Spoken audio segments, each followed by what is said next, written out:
आसंता काली महाकार्तिक व्रत आरंभ होता बेले सहर में प्राय 30,000 ऊर्ध्व हबिशाली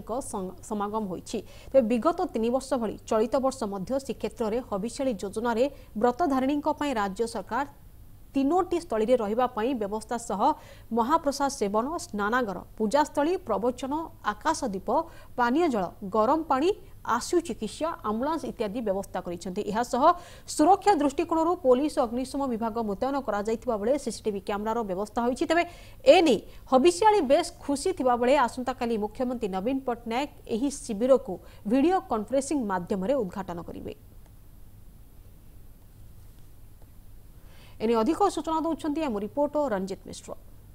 आसंता कालीटारू महाकार्तिक व्रत श्रीक्षेत्र आरंभ हम तेणु एपाई गत 2016 मसीह राज्य सरकार यही हबिशाली मानू ये जो गोटे शिविर रखी से विभिन्न प्रकार बंदोबस्त कर महाप्रसाद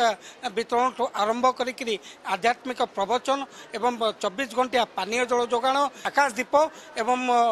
सबु प्रकार व्यवस्था कर राज्य सरकार। आम बर्तमान ठियाईचु रेलवे कल्याण मंडपर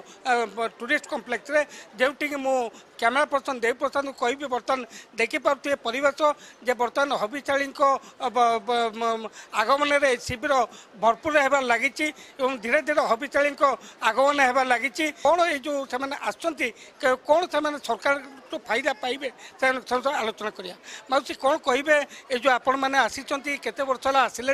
एवं ये जो हबिशाली शिविर आसु आरंभ कर आसी पहुँचते कालटू महाकार्तिक व्रत करेंगे एवं या अनेक राज्य सरकार आपण योजना कर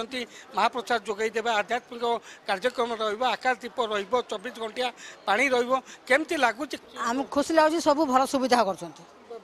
सब सुविधा असुविधा किसी ना। हाँ आम समस्त भल आम टे दूर है मंदिर भल लगुच आमको दूर है ठाकुर जीवु गाधे जीवु कौन करूँ से पाखर थलु असुविधा है आमको शुणुले से समस्त से गोटे प्रतिक्रिया रही जे राज्य सरकार ये जो हबिशाली जो समस्त प्रकार व्यवस्था कर व्यवस्था से खुशी प्रकट कर आम सह आउ कि अच्छा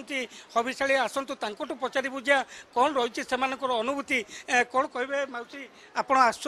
केमी लगुच आर वर्ष आसते कि ना यहाँ प्रथम वर्ष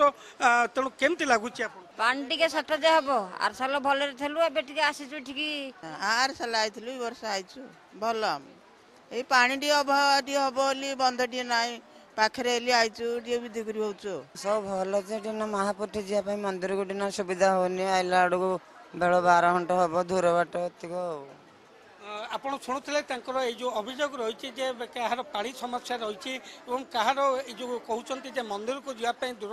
रही किंतु से बहुत अवगत ना राज्य सरकार से प्रतिदिन ए मंदिर महाप्रभु को दर्शन करने 2टी बस व्यवस्था कर बस जोगे हबिशाली माने श्रीमंदिर को जीवे एवं दर्शन करें पुनर्बार बस जोगे एठाकू फेरबे। तेणु राज्य सरकार सकाळू आपणकर गरम पानी ठू आरंभ करी रात्रि महाप्रसाद मागणा महाप्रसाद सेवन सह आकाशदीप केमती पूजा करें कारण कार्तिक मासरे आकाशदीपर एक स्वतंत्रता रही महात्मा रही राज्य सरकार जो योजना को नहीं समस्त हबिशाली खुशी प्रकट कर। बर्तमान आप शिविर में कड़ा सुरक्षा व्यवस्था ग्रहण कराई, आशु चिकित्सा व्यवस्था कराई, समस्त प्रस्तुति शेष होती अंतिम पर्यायर पहुंची आसंता काली अपराह 5टार मुख्यमंत्री वीडियो कॉन्फ्रेंसिंग जरिया शिविर उद्घाटन करेंगे। ये उद्घाटन कार्यक्रम करने शिविर जो 3टी शिविर खोलाई मासव्यापी एठारे हबिशाली माने कार्तिक व्रत पालन करेंगे। पुरी वीडियो जर्नालिस्ट देवी प्रसाद महापात्र रंजित मिश्र, MBC न्यूज।